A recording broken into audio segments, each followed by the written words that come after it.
Chers amis, bonsoir, c'est Pierre Bellemare qui vous présente Vous êtes formidable, une émission de Jacques Antoine réalisée par Étienne Bierry, Armand Jameau et Robert Lamine.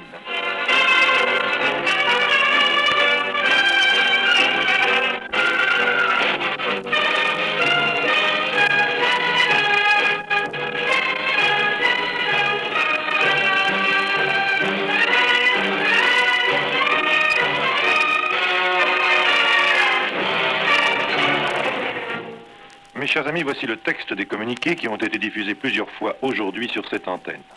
Attention, attention, tous les anciens cagneux d'H4 sont invités à écouter ce soir Vous êtes formidable. J'espère donc que les cagneux sont en ce moment très nombreux à l'écoute et je passe maintenant l'antenne à Roger Coudert. À vous, Roger Coudert.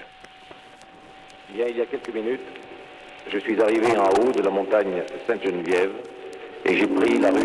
Je suis entré. J'ai traversé une cour d'honneur, un cloître du XVIIIe siècle dominé par la tour Clovis, un couloir sombre, une autre cour. Je me trouvais au cœur même du lycée Henri IV.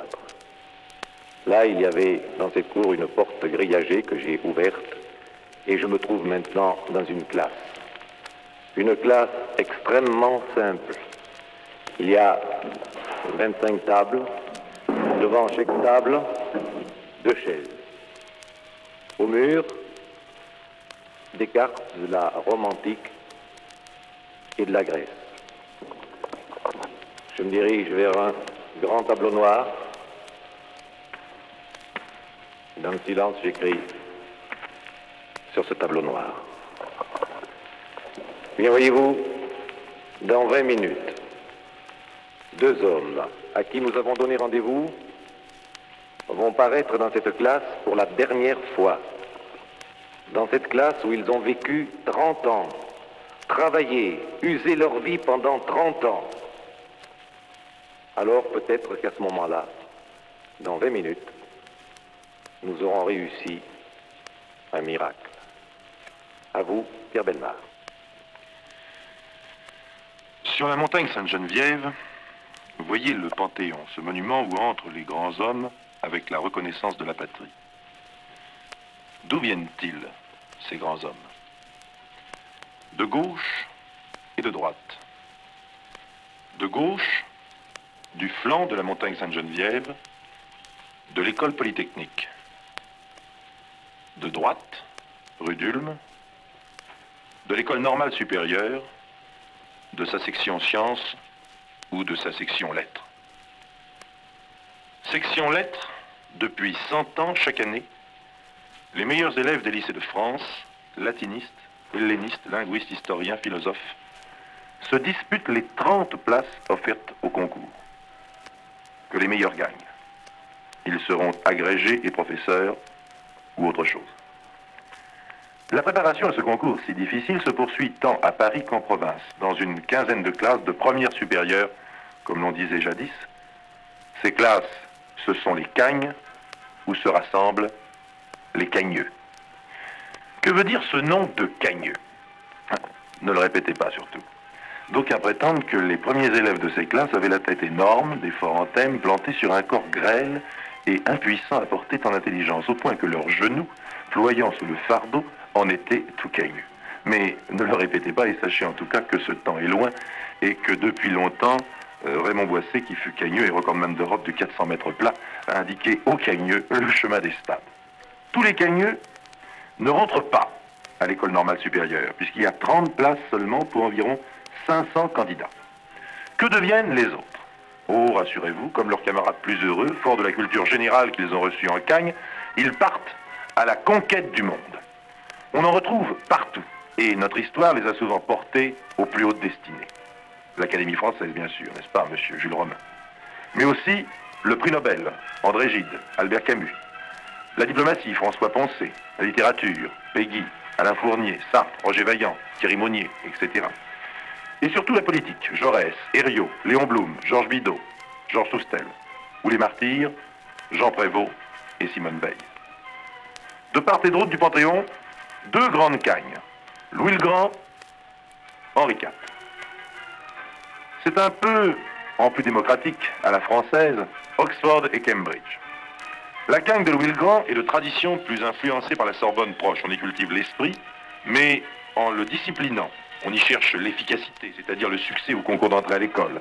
On travaille beaucoup, car on a appris dans Voltaire que le travail éloigne de nous trois grands mots, l'ennui, le vice et le besoin. L'atmosphère. Le climat de la Cagne d'Henri IV, on dit H4, est tout autre. Au pied de la tour Clovis fleurit la fantaisie la plus spirituelle, se cultive le canular, porté au rang d'institution. On travaille beaucoup moins, ou en tout cas pas de la même façon. Tout ce qui concourt à former des hommes, depuis le cinéma jusqu'à la partie de poker, du canoë au judo, est inscrit au programme en même temps qu'Homère, Spinoza ou Valéry. Et tout cela n'exclut pas l'efficacité et les nombreux succès au concours. Vous comprenez que ce climat n'est créé et ne se perpétue que parce que d'année en année, de génération en génération, des traditions se transmettent. Que parce que des hommes sont là pour entretenir la flamme sacrée de l'intelligence de ces brillants adolescents. Ce sont les professeurs, les profs comme l'on dit, qui, choisis parmi les plus qualifiés, parmi les plus éminents, ont accepté de consacrer leur vie à la formation des futurs élites. Leur rôle dans une nation est immense et trop inconnu.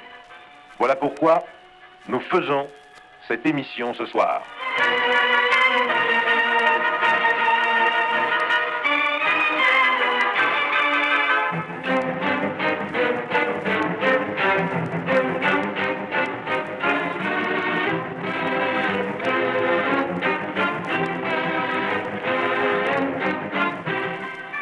Il y a 25 ans, Anatole de Monzy, alors ministre de l'Éducation nationale, voulant honorer l'un d'entre eux à la veille de sa retraite, chercha dans l'arsenal des honneurs ou des titres celui que voudrait bien accepter M. Chartier, professeur de philosophie à la Cagne d'H4, devenu un philosophe très célèbre sous le nom d'Alain.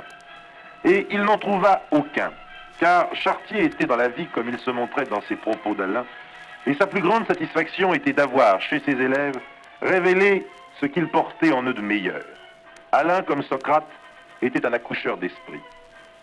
Le ministre, donc, chercha et ne trouva point, les hochets qu'il avait à sa disposition étant peu auprès de ce sage. Alors, au jour de la dernière classe d'Alain, le ministre vint au lycée d'Henri IV, sans cortège et sans apparat, seul, et très discrètement, il se glissa dans le fond de la salle et il écouta, la gorge serrée d'émotion, le professeur lancer son dernier message. Et Alain comprit qu'au fond de sa classe, ainsi représenté par un seul homme, venait pour le remercier au nom de sa patrie reconnaissante la longue corde de ceux qui patiemment il avait formés. Dans les dernières années de son enseignement à Henri IV, Alain eut comme collègues deux jeunes professeurs de Cagne, André Alba et Maurice Lacroix, qui pendant plus de 30 ans à leur tour ont assuré le relais. Le premier, Alba, était un historien déjà fort connu à son arrivée à Henri IV en 1927 pour sa collaboration aux refontes du manuel d'histoire que tant de jeunes gens ont eu entre les mains, le Mallet et Isaac.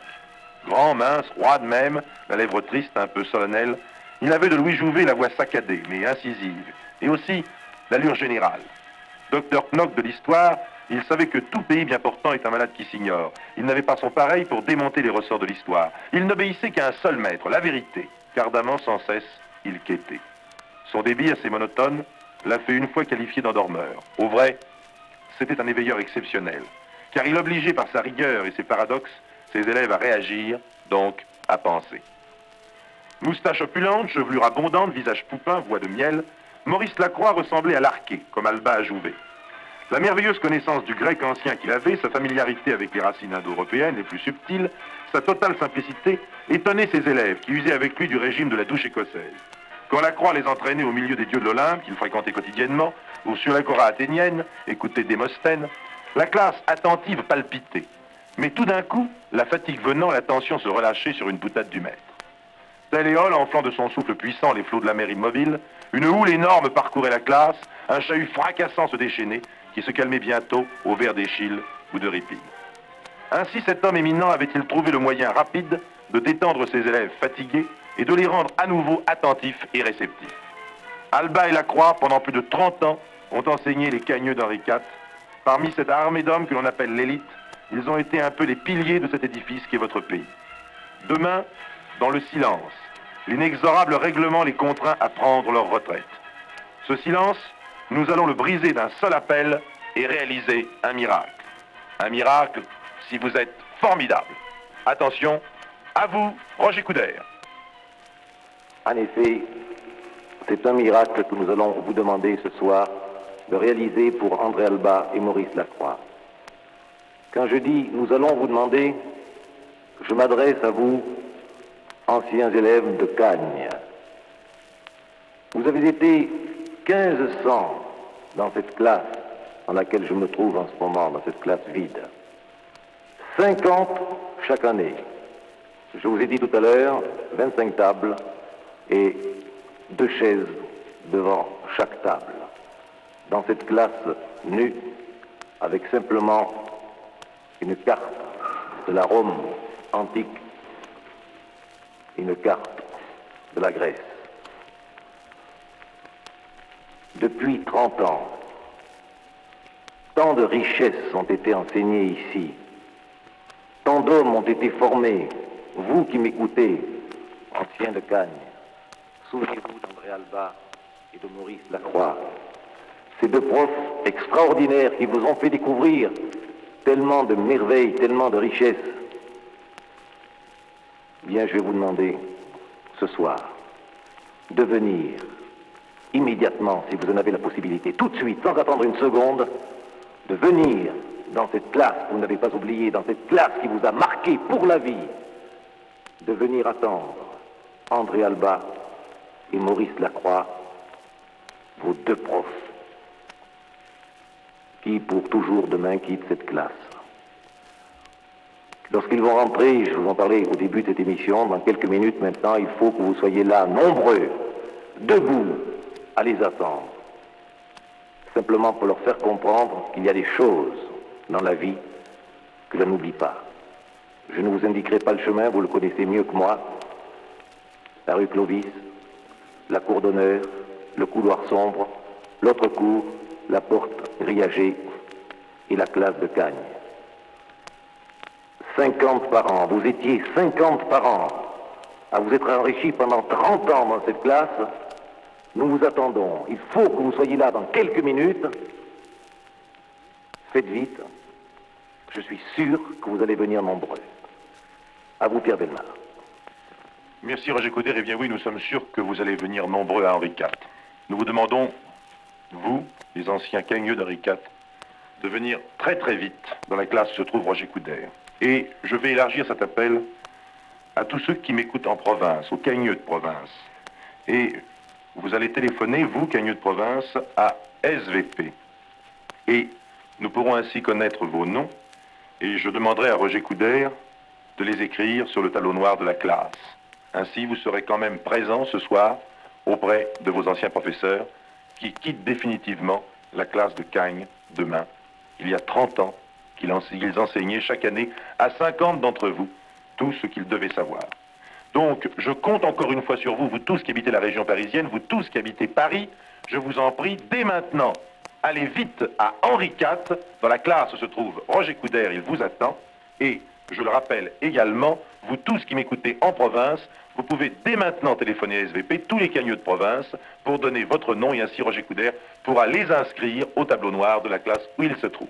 En attendant les premiers appels d'SVP, je laisse l'antenne quelques instants à notre technique.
Mes chers amis, j'ai à côté de moi le sec de la Cagne de 1939. Il s'agit de Jean Cornec.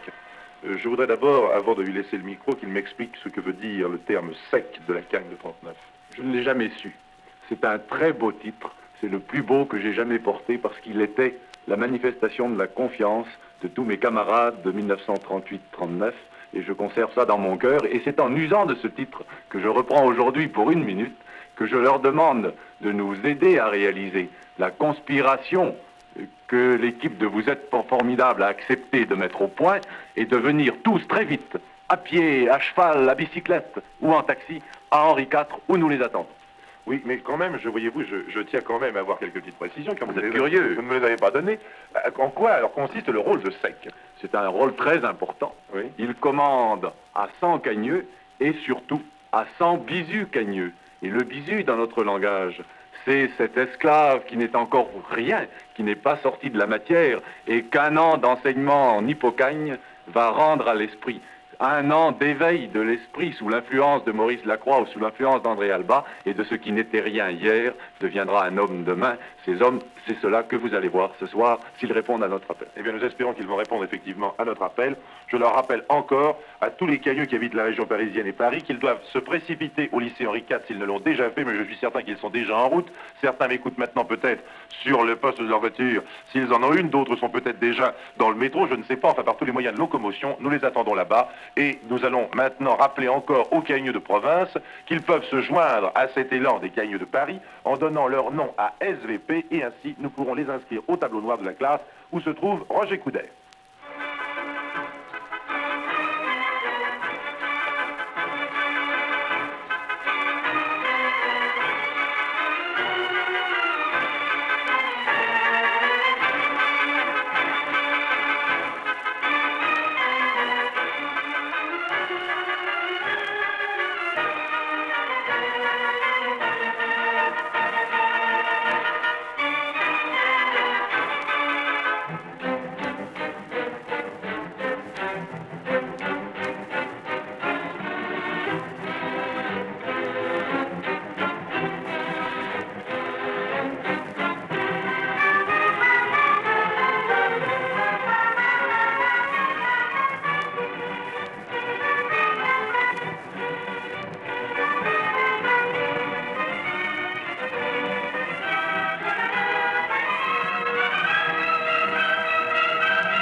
Nous allons voir déjà s'il y a certains cagneux qui se sont inscrits à SVP en appelant Maurice Favière qui se trouve là-bas. Attention, à vous Maurice Favière.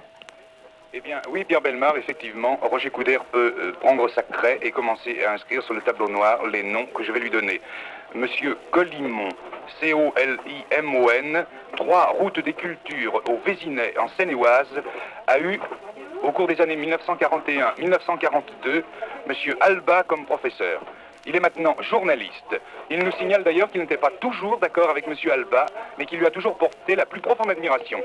Également, Roger Coudert, M. Claude Rousseau, 27 rue de Liège, Paris 8e, qui était à Henri IV en 1954 jusqu'à 1958, et qui a eu les 2 professeurs, c'est-à-dire M. Alba et Lacroix, et qui prépare maintenant une agrégation de philosophie. Également, M. René Franck, F-R-A-N-C-K, 14 rue Céline, à Antony, qui est actuellement sous-lieutenant aux affaires algériennes, qui était au lycée Henri IV en 1952 jusqu'à 1954 et qui a eu également M. Alba et Lacroix. Il est maintenant professeur de grammaire au lycée de Sétif. Également Roger Coudert, M. Pagnet, P-A-G-N-E-Y, Bernard, 27 rue Couturier à Forbach dans la Moselle. De 1946 à 1950, a eu également M. Alba et M. Lacroix comme professeurs. Il est lui-même maintenant professeur agrégé de lettres au lycée de Forbach. Et le tout dernier nom que je vous transmets, Roger, M. Marcel Houdet, O-U-D-E-T, rue du XXe siècle à Caen, qui est professeur de lettres supérieures à Caen, au lycée Malherbe. Il a été également l'élève des 2 professeurs, M. Alba et Lacroix. À vous, Pierre Bellemare. Merci. Nous allons voir maintenant où on en est avec Roger Coudert. Roger Coudert, avez-vous déjà quelques anciens élèves qui sont autour de vous? À vous, Roger Coudert. Je ne peux pas dire que j'ai encore d'anciens élèves, mais j'en ai une 50aine. Ce sont tous les cagneux qui sont actuellement Henri IV et le SEC, comment vous appelez-vous? De Leforge, Marc. Alors vous êtes le SEC 59. SEC 59. Nous avons écouté tout à l'heure le SEC 38 qui vous a parlé, vous êtes le SEC 59. Et vous êtes là combien? Une cinquantaine? Oui, une cinquantaine, oui. Et Tous les élèves. Tous les élèves qui sont là, assis, silencieux, très gentils d'ailleurs, et qui attendent. Et dans quelques minutes, je pense pouvoir vous dire... Ah ben attendez, voici, monsieur, vous êtes un ancien, vous? Je suis un ancien Henri IV, il y a 20 ans que j'ai quitté Henri IV. D'ailleurs, je vous connais, vous êtes Maurice Werther de la RTF. Exactement. Mais mon cher, je ne savais pas que vous étiez passé par Cannes, je vous félicite. Et j'ai gardé naturellement de messieurs Alba et Lacroix le meilleur souvenir qu'on puisse rêver. Eh bien, vous êtes arrivé rapidement, vous êtes venu comment? En taxi? Comment? En voiture? C'est-à-dire j'ai pris ma voiture, quand en quittant les studios de la RTF, je me suis précipité ici. Eh bien, écoutez, vous êtes gentil, comme quoi, mon Dieu, on trinque avec le même micro. Merci, Maurice Werther. Dès que quelqu'un d'autre arrive, je vous fais signe. À vous, Pierre Bellemare. Merci Roger Coudert. Alors donc, en attendant les nouveaux appels d'SVP et les appels de Roger Coudert, nous allons reprendre notre musique.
Je vous rappelle, mes chers amis, que dans quelques instants, ces deux professeurs, qui sont maintenant à la retraite, eh bien, ces deux professeurs vont entrer dans cette classe. Et nous voudrions que cette classe soit remplie non pas des 50 élèves qui y sont actuellement, qui suivent actuellement les cours, mais de tous les anciens. Et c'est pourquoi je rappelle encore une fois à tous les anciens de venir très très vite à Henri IV, tous les anciens cagneux.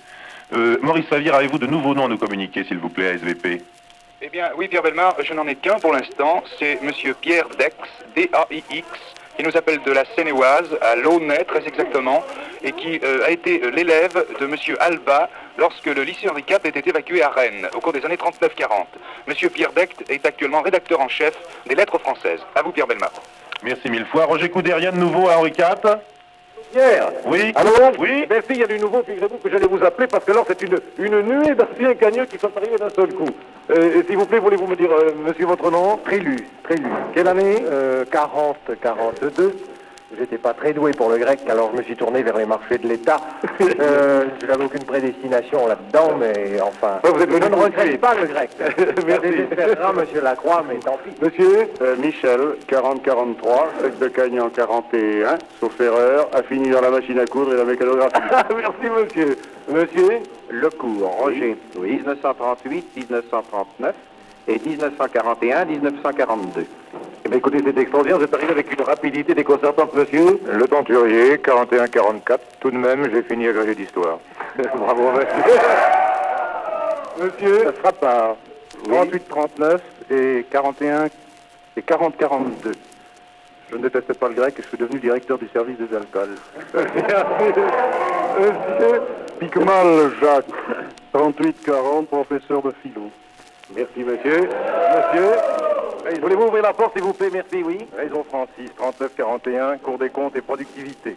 Merci, monsieur. Hans-Gerd Schulte, 53-54, professeur de français à l'étranger, allemand d'origine. Monsieur, bravo. Jacques Dietsch, 52-55, agrégatif de lettres. Merci, monsieur. Rémi Landy, 1953-1954, futur agrégatif de lettres. Bien, vous savez, nous avons... j'ai oublié personne, non, monsieur, je vous ai... Mais je vous en prie, je m'excuse. Entier Maurice, 37-39, professeur au lycée Henri IV. Eh bien, merci, monsieur. Et vous entendez, ça commence à remuer ici, sérieusement. Il en arrive encore d'autres. Écoutez, je vous rends l'antenne maintenant. À vous, Pierre Bellemare. Merci Roger Coudert, je vous redonne à l'antenne dans quelques instants. Maurice Favier, est-ce que vous avez du nouveau, s'il vous plaît? Oui, Roger, Pierre Bellemare, pardon. De nombreux appels de province maintenant. Monsieur Paul Schmitt, S-C-H-M-I-D-T, qui nous appelle de Saunois-le-Grand dans l'Aisne et qui a été l'élève de monsieur Lacroix au cours des années 1942-43 et qui est maintenant industriel.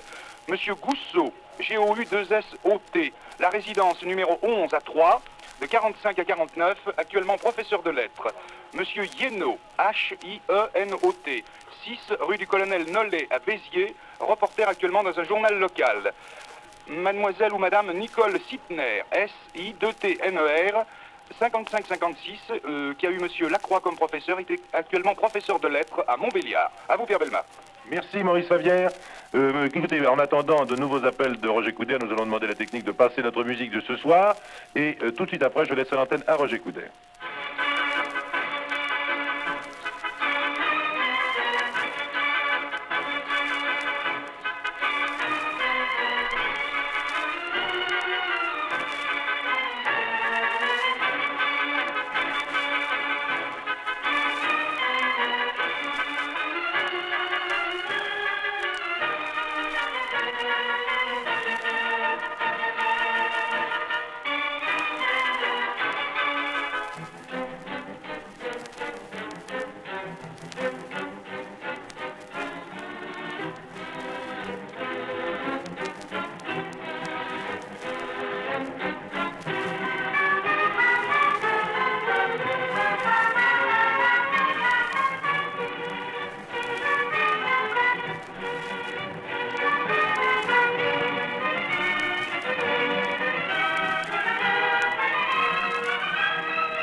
Notre musique ce soir, d'ailleurs, je dois vous le préciser, est la 10e symphonie de Sostakovitch. Sostakovitch, d'ailleurs, qui n'est jamais passé par Caille et Henri IV, il faut bien le préciser au départ, bien qu'il nous tienne compagnie ce soir.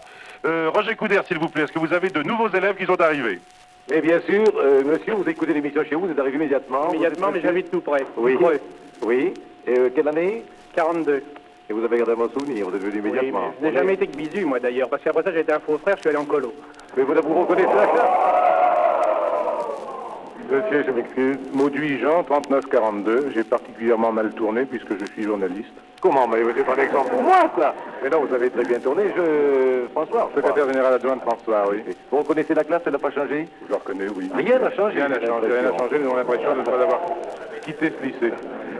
Et maintenant, alors là, je vous connais, monsieur Jean-Louis Bory, prix Goncourt, professeur Henri IV. Je suis professeur Henri IV, c'est-à-dire que moi, je n'ai pas trahi. Je ne suis ni journaliste, ni avocat, ni médecin célèbre, ni homme politique. Je suis professeur et professeur de lettres. Eh bien, je vous remercie. Henri IV. Eh bien, bravo. Voyez, un monsieur qui rentre à la seconde, voulez-vous approcher, monsieur, s'il vous plaît? Vous avez écouté l'émission, vous êtes venu, vous êtes encore tout essoufflé. Je n'ai pas beaucoup de mérite, Oui. parce que j'habite à quelques dizaines de mètres. Ah ben, ça ne fait rien, vous êtes venu. J'ai encore moins de mérite parce que j'ai l'habitude de venir ici, je suis professeur ici. Mais je suis un de ceux qui a été, comme tant d'autres, l'élève d'Alba. Non pas de Lacroix, mais d'Alba. Monsieur? Ruhlmann. Quelle année, Cagne? 32. Merci, monsieur. Et encore un à la seconde, non, mais ils arrivent maintenant. Voulez-vous, s'il vous plaît, venir, monsieur? S'il vous plaît, monsieur. Roger Pressos. Oui, quelle année? 41, 41 et 42, 43. Écoutez, je savais qu'on était très fort à Cagnes, mais je ne savais pas qu'on courait aussi vite. Parce que vraiment, en quelques minutes, la classe est déjà presque pleine. Et encore un journaliste. Bon, à vous, Pierre Bellemare. Merci Roger Coudert. Nous allons voir maintenant à SVP s'il y a du nouveau. Maurice Favière, de nouveaux noms, s'il vous plaît. Mais oui, Pierre Bellemare, et je voudrais signaler tout particulièrement l'appel que nous avons reçu, qui nous provient de monsieur Griveaux, G-R-I-V-E-A-U-D, professeur honoraire au lycée Janson de Sailly, qui demeure 3 rue Ménil à Paris, et qui a connu monsieur Alba et monsieur Lacroix à l'école normale en 1913. C'est donc un ancien camarade d'école et de promotion de monsieur Alba et de monsieur Lacroix, et il n'a pas voulu laisser passer cette occasion de joindre son hommage à celui de tous les anciens élèves. Également monsieur Minin Robert, M-I-N-I-N, 12 place du Rupt, je ne peux pas très bien lire, à Metz, 41-42, professeur d'histoire agrégé au lycée de Metz actuellement, élève de monsieur Alba. Monsieur Jean-Paul Maguet, M-A-G-U-E-T, à Noisy-le-Grand en Seine-et-Oise, qui était à Henri IV en 53, 54 et 55, qui a eu monsieur Alba et monsieur Lacroix comme professeur et qui est actuellement inspecteur des impôts. Vous voyez que les anciens élèves de monsieur Alba et monsieur Lacroix se sont étudiés sur les voies les plus diverses. Également monsieur Maudet, M-A-U-D-E-T, collège du Château du Loir, de 1939 à 1940, à Rennes également, lorsque le lycée Henri IV était replié à Rennes, et qui est en ce moment principal au collège du Château du Loir dans la Sarthe. Également monsieur Lavedaud, L-A-V-E-D-A-U-D, 19 boulevard Jean Jaurès à Boulogne, en 1929, élève de M. Alba et de M. Lacroix, juge d'instruction au tribunal de la Seine. Et mademoiselle Samuelle Jacqueline, château de Narbonne, Saint-Martin-le-Vinou, qui a été élève de M. Lacroix au lycée de Versailles dans l'Isère en 1943, au lycée de Versailles, oui, je ne peux pas très bien lire, le lycée de Versailles en 1943 et qui est actuellement directrice d'un aérium. Monsieur Lorali, L-O-R-A-L-I, de Ville d'Avray, 53-55, élève de Monsieur Alba et de Monsieur Lacroix, et Monsieur Gérard Delroas, D-E-L-R-O-A-S, 40 rue du Grand Romantin à Villejuif, de 49 à 54, et qui est pilote, lieutenant de vaisseau dans la marine. À vous, Pierre Bellemare.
Roger Coudert, avez-vous du nouveau, s'il vous plaît? À vous, Henri IV.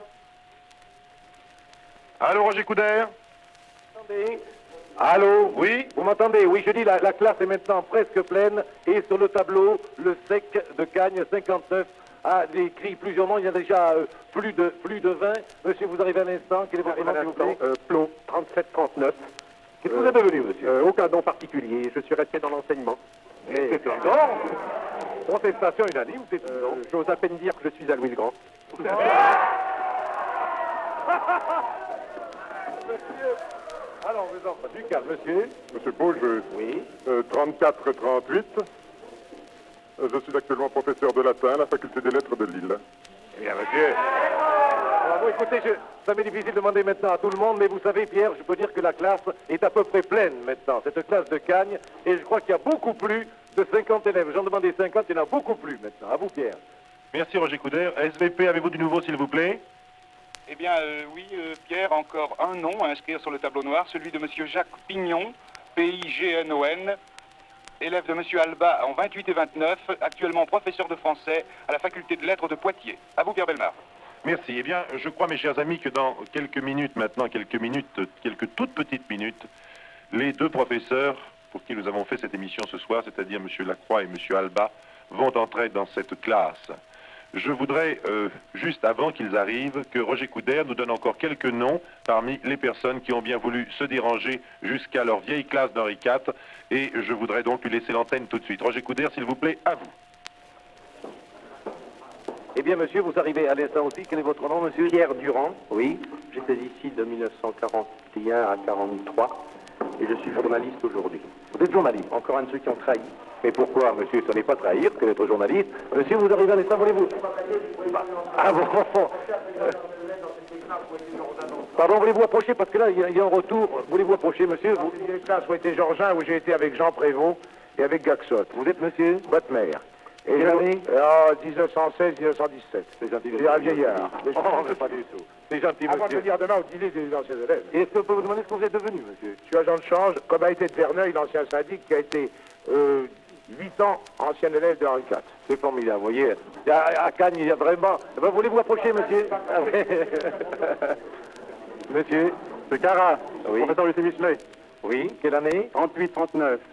Et vous êtes tout essoufflé, vous avez couru. Oui, hein, monsieur. vous êtes vraiment très gentil. Encore, s'il vous plaît, monsieur, madame, approchez, approchez. C'est plein, mais nous recevons toujours. Monsieur. De Moule, Oui, quelle année 1934-38. Qu'est-ce que vous êtes devenu, monsieur? Professeur au lycée Michelet. Vous reconnaissez la classe? Elle n'a pas changé? Rien n'a changé? Monsieur? Voronov, 56, non, 53-56, prof à Thionville maintenant. Merci, monsieur. Madame aussi? Sûr. Paulette Langtin, 34-37, professeur au lycée Michelet. Merci, madame. Madame, voulez-vous approcher, s'il vous plaît? Je m'excuse, je suis obligé de... Maintenant, je suis vraiment alors environné. Vous savez, c'est la foule ici dans la classe. S'il vous plaît. Alors, Jeanne Pradier, Oui. 32-35, et je suis mère de famille. Mère de famille, bien voyez-vous, madame, c'est Oui, toutes nos le grec, félicitations. Bravo. Et ça rend toujours, monsieur, s'il vous plaît. Monsieur Bouvier, voulez-vous approcher? Monsieur Bouvier, oui. Oui, j'ai été cagneux ces 3 dernières années. Je suis actuellement vicat avec le maître Alba, naturellement. Eh bien, parfait, merci beaucoup. Voulez-vous approcher, s'il vous plaît? Rapidement, oh là là, maintenant, alors c'est archi plein, monsieur. Balmès, Oui. professeur à Janson, Quelle année, monsieur, ici? 37-38. Merci, monsieur. Madame? Madame Balmès, Oui. professeur également, de l'année 37-38, et même j'étais en Hippocagne l'année précédente. Bravo, madame. Monsieur? Malfray, inspecteur du contrôle commerce de Citroën, année 45-46. Vous reconnaissez? Ah oui. Monsieur? Pucelle, agrégé d'histoire, 49-52. 49-52. Merci beaucoup. Eh bien, voyez-vous, il en arrive toujours. Pierre, tout à l'heure, je sais pas, on va être 200 ou 300 ici. À vous. Coudert. Eh bien, mes chers amis, juste avant de redonner l'antenne à Roger Coudert, car je sais que maintenant les 2 professeurs vont entrer dans cette classe, je vais encore passer par SVP en demandant à Maurice Favière s'il a quelques noms à me donner. À vous, Maurice Favière. Oui, Pierre Bellemare, encore 3 noms, si vous le voulez bien. Monsieur Jean-Pierre Dubois, au Péreux, Henri IV de 34 à 1938, actuellement journaliste. Détail piquant, il jouait toujours le rôle de Monsieur Alba dans les revues du lycée Henri IV. Monsieur Brille, VRI2LE, 4 bis, rue Amiral Courbet à Dijon, élève de Monsieur Alba et de Monsieur Lacroix en 37, 38 et 39, actuellement industriel. Et Monsieur Bernard Collin, COLIN, 26 rue Ernest Renan, également élève de Monsieur Alba et Lacroix, actuellement inspecteur d'assurance. À vous, Pierre Bellemare.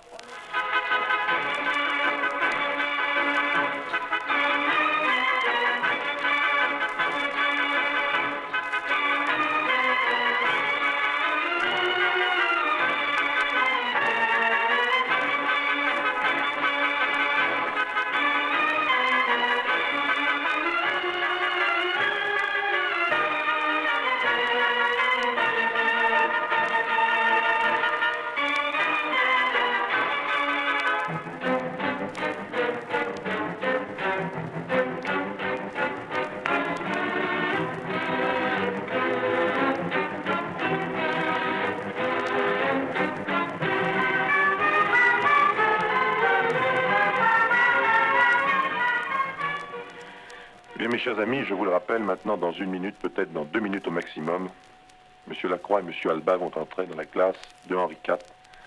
Classe qui est maintenant certainement très très pleine, puisqu'elle n'est pas prévue pour contenir autant de personnes. Je tiens à le préciser, avant de donner l'antenne à Roger Coudert, je tiens à préciser que nous avons invité ce soir Messieurs Alba et Lacroix, mais qu'ils ignorent totalement pourquoi. Et je voudrais bien connaître maintenant la surprise qu'ils vont avoir en découvrant devant cette classe tous leurs anciens élèves qui sont rassemblés là pour un dernier hommage. Alors je vais laisser l'antenne maintenant à Roger Coudert, car je suppose qu'ils ne peuvent plus tarder. Attention, à vous Roger Coudert. Eh bien, je vous parle une dernière fois de cette classe, silencieuse maintenant, alors qu'il y a une centaine d'anciens cagneux qui sont là, debout, sur les tables, sur les chaises, car en effet, je me dirige vers la porte, il me semble maintenant entendre les pas de Monsieur Alba et de Monsieur Lacroix.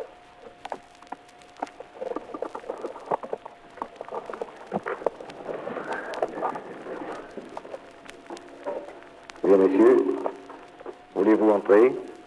Et c'est Monsieur Jean-Louis Bourry qui vous reçoit. Veuillez entrer, s'il vous plaît. Monsieur Jean-Louis Bourry, voulez-vous recevoir Monsieur Alba, Monsieur Lacroix? Ce n'est pas seulement l'ancien élève, bien sûr, qui est heureux et très ému de recevoir son professeur d'histoire et son professeur de grec, mais c'est aussi le cher collègue. Je dois dire que parmi tous les camarades qui sont réunis, et ceux dont le nom couvre pratiquement le tableau noir, qui ont téléphoné des quatre coins de France et de Navarre, eh bien, je suis de ceux qui ont continué à être cagneux, et dans la lignée, puisque je suis un peu cagneux, et professeur à HCAF. Je dois dire que j'ai gardé un bon souvenir de vos classes, c'est peu dire, un souvenir ému. D'abord parce qu'elle a précédé pour nous, pour ceux de ma génération, une période qui était tragique, et qui était celle de la guerre, l'interruption, et que je dois dire que le souvenir qu'on a emporté de nos professeurs d'HCAF a tout de même été un grand réconfort pour tout ce que nous avons connu par la suite. Et ça, je dois le dire, que pour les jeunes de génération suivante, qui j'espère ne connaîtront pas les mêmes épreuves, ça a été très important pour nous. Naturellement, il est de tradition en Cagne de dissimuler sous l'ironie ou le canular une espèce de pudeur, mais j'ai décidé ce soir d'être très impudique. Nous devons énormément à nos professeurs de Cagne.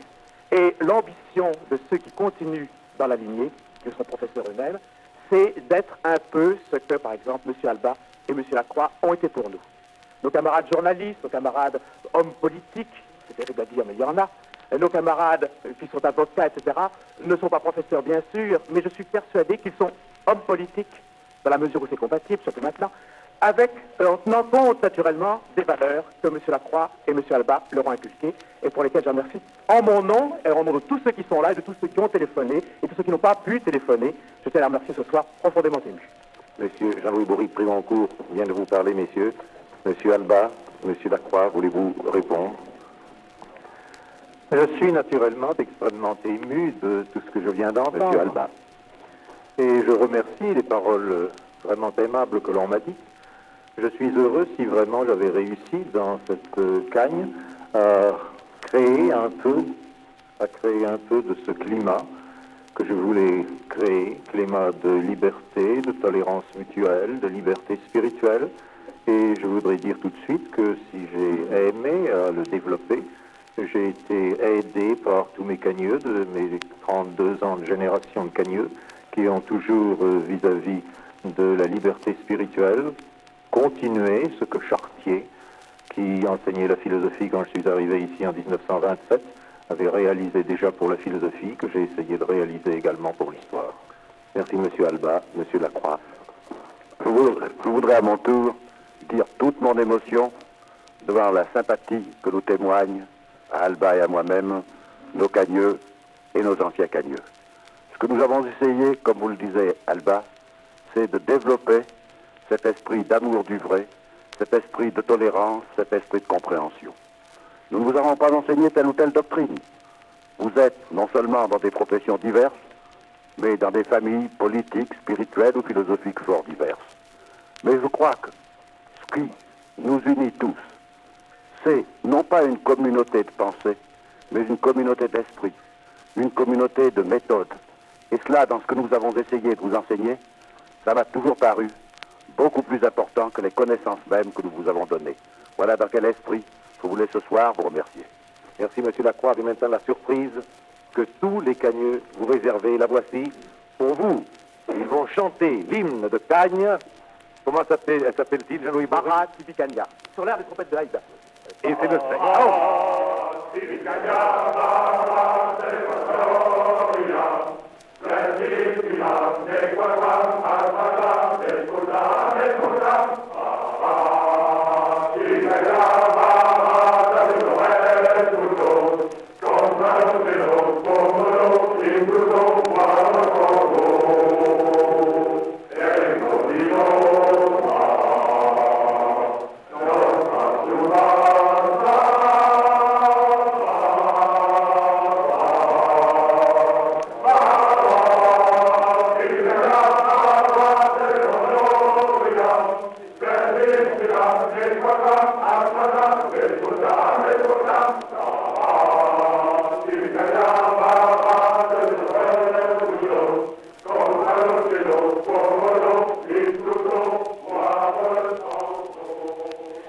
Eh bien, mes chers amis, je crois maintenant que nous allons laisser la classe de Henri IV.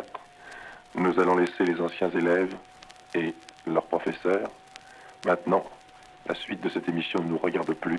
Merci encore à tous ceux qui se sont dérangés. Merci à tous ceux qui nous ont téléphoné et qui, ce soir, ont été formidables.